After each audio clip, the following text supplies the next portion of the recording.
Irmãos, veio avante para nós lermos, com a ajuda de Deus e a guia do Espírito Santo,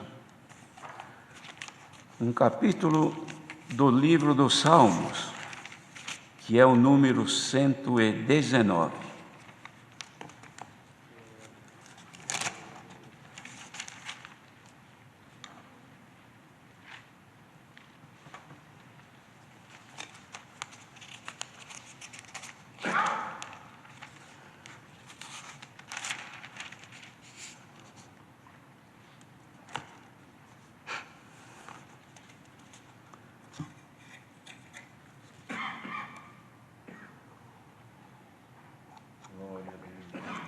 Nós vamos iniciar a leitura a partir do versículo 73 até o 88.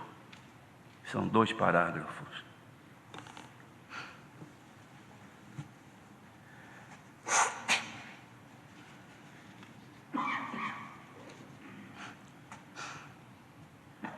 As tuas mãos me fizeram e me afeiçoaram. Dá-me inteligência para que aprenda os teus mandamentos. Os que temem alegraram-se quando me viram, porque tenho esperado na tua palavra. Bem sei eu, Senhor, que os teus juízos são justos, e que em tua fidelidade me afligiste. Sirva, pois, a tua benignidade para me consolar, segundo a palavra que deste ao teu servo. Venham sobre mim as tuas misericórdias para que viva, pois a tua lei é a minha delícia. Confundam-se os soberbos, pois me trataram de uma maneira perversa, sem causa. Mas eu meditarei nos teus preceitos. Voltem-se para mim os que temem, e aqueles que têm conhecido os teus testemunhos.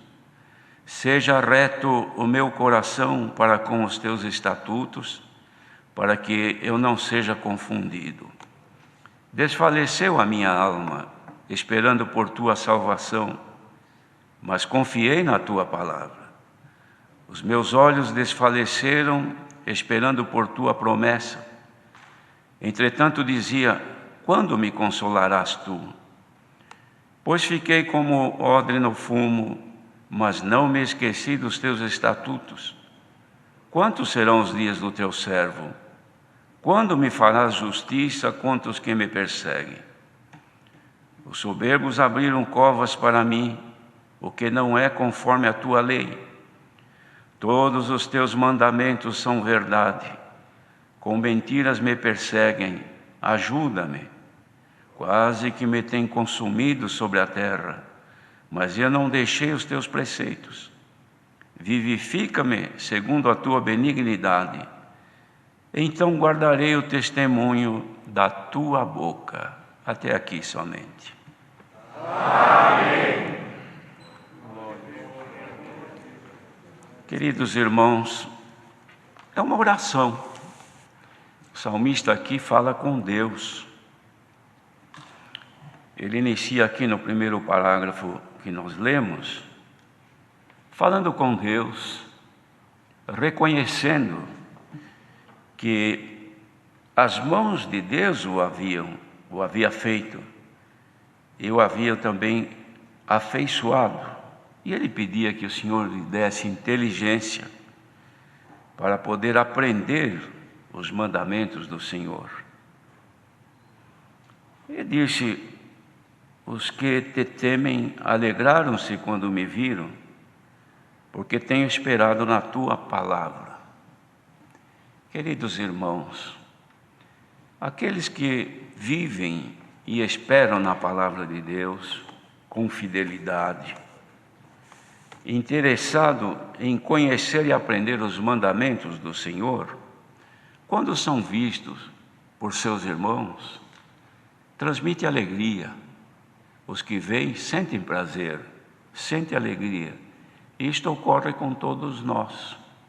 Quando encontramos um irmão, uma irmã que é fiel a Deus, e na aproximação, já a nossa saudação é de paz, porque saudamos com a paz de Deus. E o nosso diálogo sempre traz para nós consolação. Então há de haver sempre alegria nos encontros daqueles que são fiéis a Deus. E ele dizia assim: bem sei eu, ó Senhor, que os teus juízos são retos e que em tua fidelidade me afligiste. Ele estava reconhecendo que o Senhor o havia afligido. E a aflição do Senhor era para bem seu, não era para sofrimento. Paulo mesmo escreveu aos Coríntios que a tristeza, segundo Deus, ela causa arrependimento, da qual ninguém sofre por se arrepender e reconhecer a misericórdia de Deus. A tristeza de Deus, irmãos, ela traz benefício para aquele que é entristecido por Ele, porque acaba reconhecendo os seus caminhos na sua vida. E depois pedia misericórdia ao Senhor: venha sobre mim as tuas misericórdias para que viva, pois a tua lei é a minha delícia. Convidava a voltar-se para Ele aqueles que temiam e aqueles que conheciam os testemunhos do Senhor. E fez um pedido importante, irmãos, que nós deveríamos sempre ter em mente: seja reto o meu coração para com os teus estatutos, para que eu não seja confundido. Glória ao nome do Senhor. Queridos irmãos, o coração reto perante o Senhor não traz confusão. Traz sempre firmeza no propósito de agradar a Deus. Porque aqueles que caminham em retidão têm o amparo de Deus em todo o seu viver. Mas ele dizia aqui: desfaleceu a minha alma esperando por tua salvação, mas eu confiei na tua palavra. Queridos irmãos, Davi, aqui não é Davi que escreve, é um dos salmistas, mas Davi também, ele fez uma declaração a Deus, irmãos, quando ele confiava na sua independência. Ele achou que estava muito bem, dizia na sua oração: tu fizeste forte a minha montanha e escondeste de mim o teu rosto. Então fiquei perturbado, porque ele se achava suficientemente à altura de viver sem o amparo e o auxílio do Senhor. Então o que é que fez o Senhor? Fez a montanha dele ficar mais inclinada, mais íngreme, e virou o rosto. Quando ele viu a dificuldade e procurou o rosto do Senhor, não encontrou. Então ele ficou perturbado. Glória ao nome do Senhor. Quando a alma se perturba, irmãos, e a nossa consciência começa a trazer nossos defeitos, e nós percebemos que a montanha que temos que subir é íngreme, e que nós não dispomos de força suficiente para subir, então é hora de voltar e procurar: Senhor, volta-te para mim, porque eu estou perturbado. Bendito seja o Senhor. O Senhor tem meios para trabalhar na nossa vida, irmãos. O Senhor chama a pessoa a esta graça, coloca ele no modelo, que é Jesus, o Cristo de Deus, e nos forma ali. E depois trabalha na nossa vida para a finalidade que Ele destinou, cada um para uma coisa nesta obra.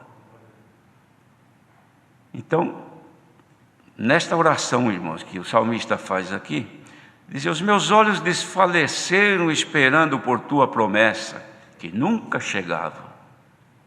Desfaleceram os olhos dele. Entretanto, dizia: quando me consolarás tu, Senhor? Pois fiquei como odre no fumo, mas não me esqueci dos teus estatutos. Olha, irmãos, que comparação fez Davi.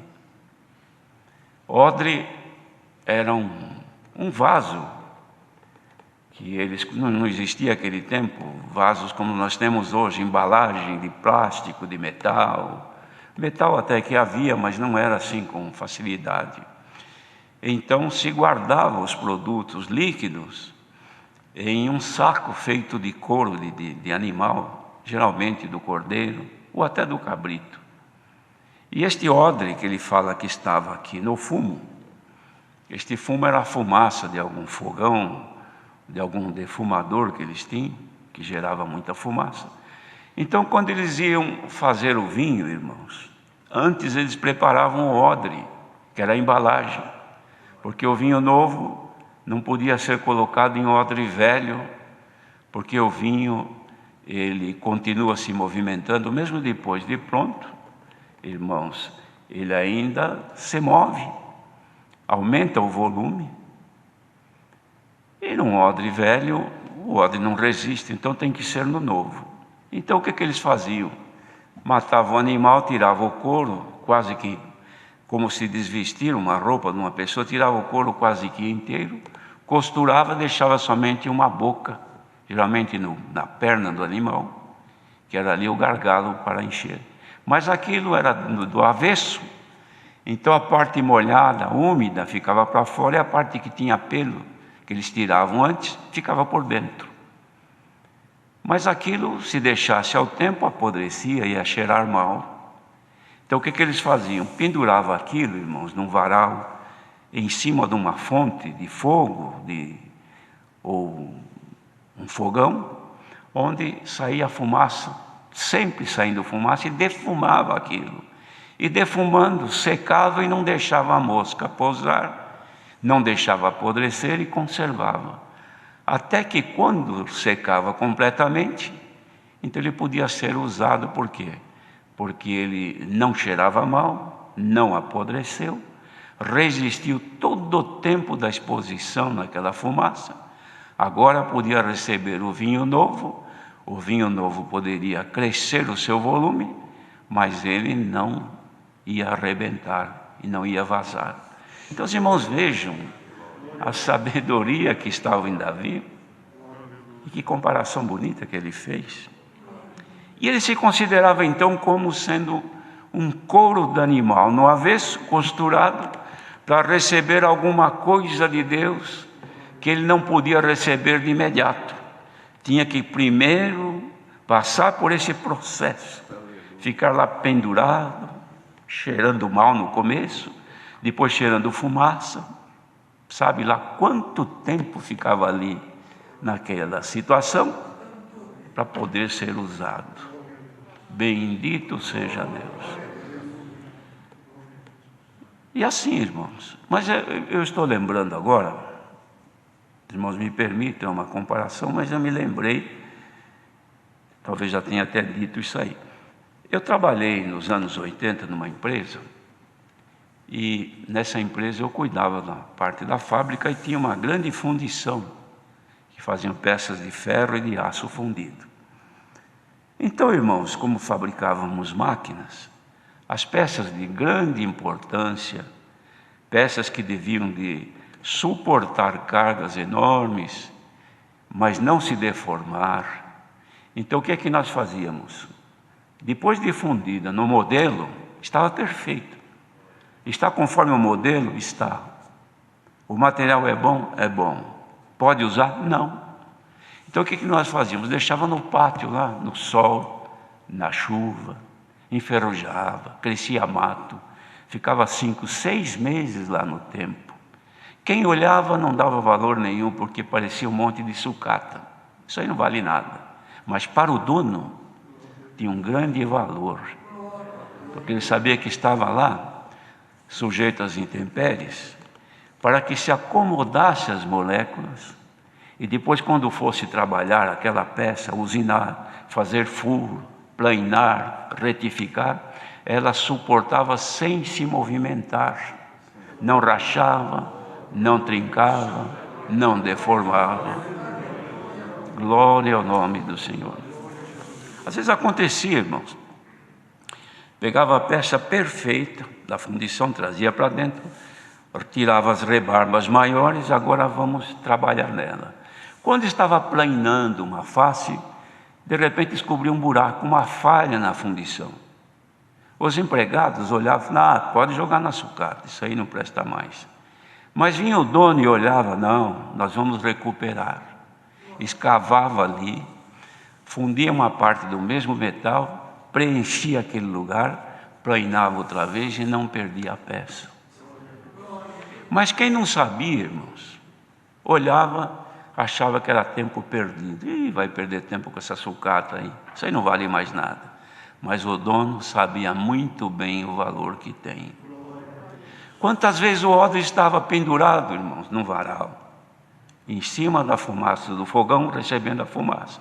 Quem não sabia o que era aquilo, viu aquele negócio tão feio, de uma aparência tão feia, não dava valor nenhum, mas não sabia que depois de seco, ele ia receber o azeite, receber a água, ou receber o vinho, coisas preciosas que seriam guardadas ali dentro.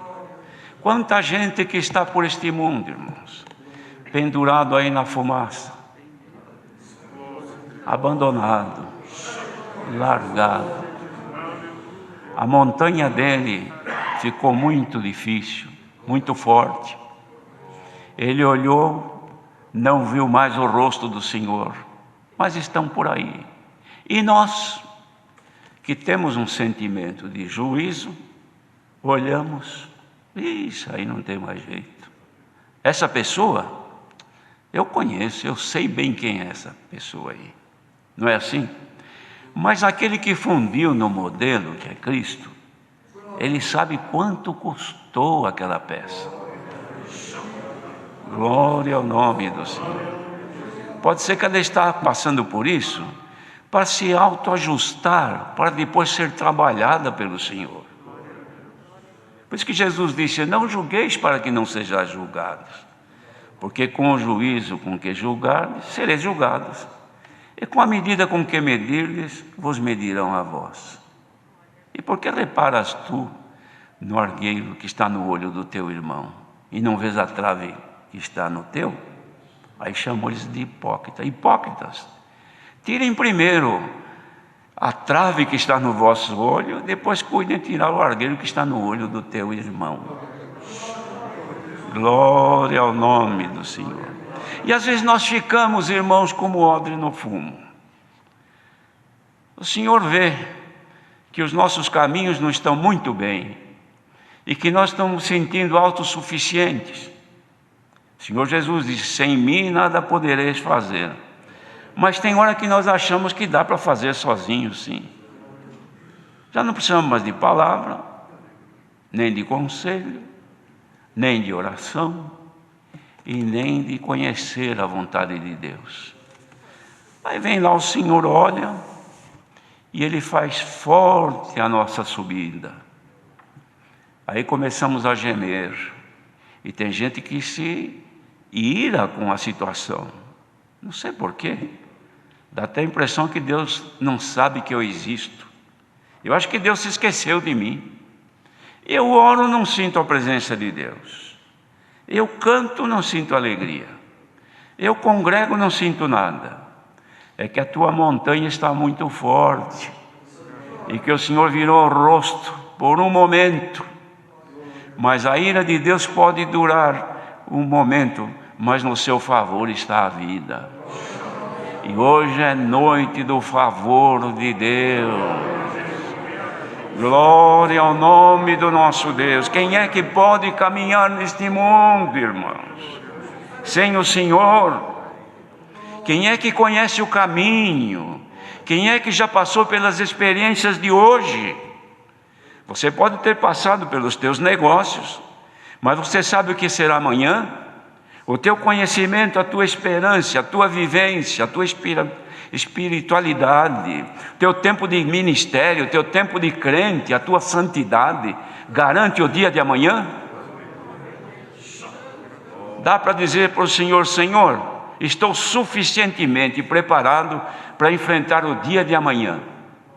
Dá para dizer isto? Bem-aventurado quem disser agora: Senhor, sem ti nada poderei fazer. Bendito seja o Senhor que quer aparecer na nossa vida, irmãos. Quando o Senhor aparece na vida de um filho, de uma filha, os seus pés não resvalam no seu caminho. Caminha, se tem tropeço, o Senhor tira, se tem laço, o Senhor corta. E alguém está aqui hoje e há laço armado no caminho por onde tens que passar, mas o Senhor, que vê agora a tua dependência dEle, corta todo o laço, tira toda a pedra e todo o tropeço. Santo é o Senhor. Por que a obra de Deus vem crescendo? Por que a glória de Jerusalém sempre está aumentando? Por causa da dependência do dono dela. O dia que nós acharmos que não precisamos mais, o dia que nós acharmos que temos que fazer um curso bíblico, preparar um discurso para pregar, conhecer a necessidade do povo para ensinar, então não precisamos mais do Senhor. Mas enquanto dobrarmos o nosso joelho e chorarmos na madrugada e dissermos: Senhor, apareça, Senhor, onde Tu estás, Senhor? E o Senhor responde agora: eis-me aqui. Dá para perceber que o Senhor está aí?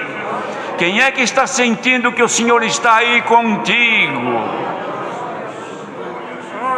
Santo é o Filho de Deus.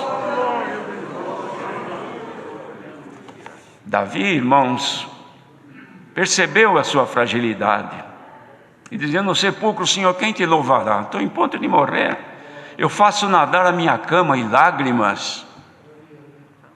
Porque ele tinha errado, e Davi errou muito, mas ele tinha um detalhe importante: dependência e humildade perante o Senhor.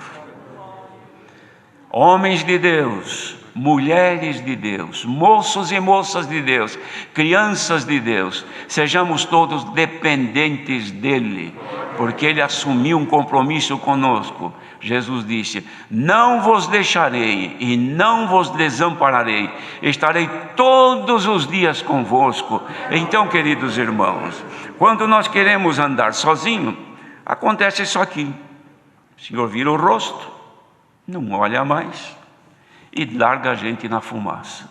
Os irmãos já passaram dirigindo o carro, por exemplo, numa estrada, quando tem tempo de inverno e tem muita queimada, e às vezes tem 200, 300 metros de fumaça na estrada, a gente perde a visibilidade, não é assim? Quantos acidentes acontecem?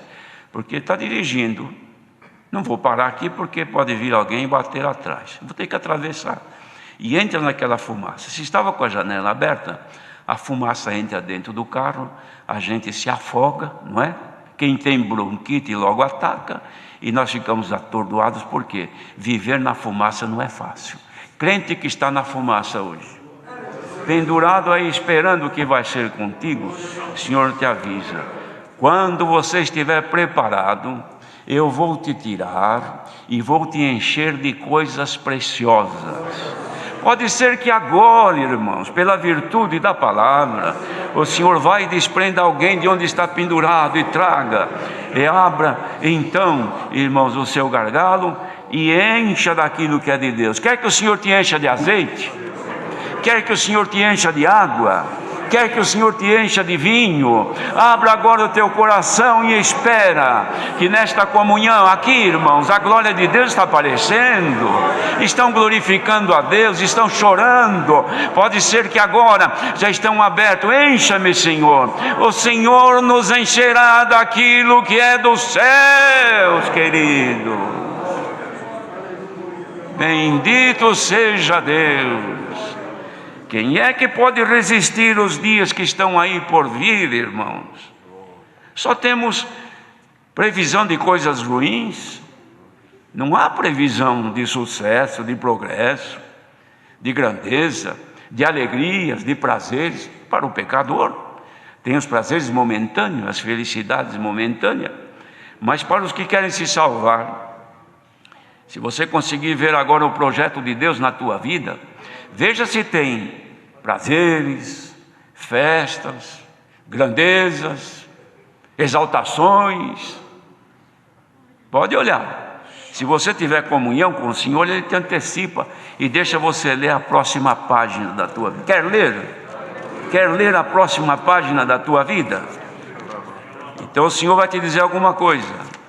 Aflições, tristezas, angústias, dores, enfados. Quer saber o outro lado? O lado daquele que está dentro do odre? Alegria, virtude, poder, esperança da vida eterna, dons. E se aceitares agora na tua comunhão, quem sabe não desça dos céus agora, irmãos, alguma dispensação de Deus sobre aqueles que podem suportar. Bendito seja o Senhor. Se tu puderes suportar a glória de Deus, seja revestido agora do seu poder e dos seus dons celestiais. Santo é o Senhor. E não te entristeça e nem desanimes de saber que os dias neste mundo são aflitivos, são angustiantes. Isso não é novidade para ninguém, o pecador também sabe. Mas alegra-te na esperança da vida eterna, que tem alegria, tem consolação, tem manifestação de Deus, tem exaltação ao teu ser espiritual. A tua carne vai murchando e vai pendendo para a terra de onde ela foi tirada. Porque diz aqui o salmista: quantos são os dias do teu servo? Quando me farás justiça contra os que me perseguem? Os dias do teu servo são poucos. Mas se considerarmos que para aquele que está dentro de nós tem os dias da eternidade, sirva esta promessa desta noite que o Senhor nos faz: eu vos guardarei todos os dias da vossa vida. Deus seja louvado.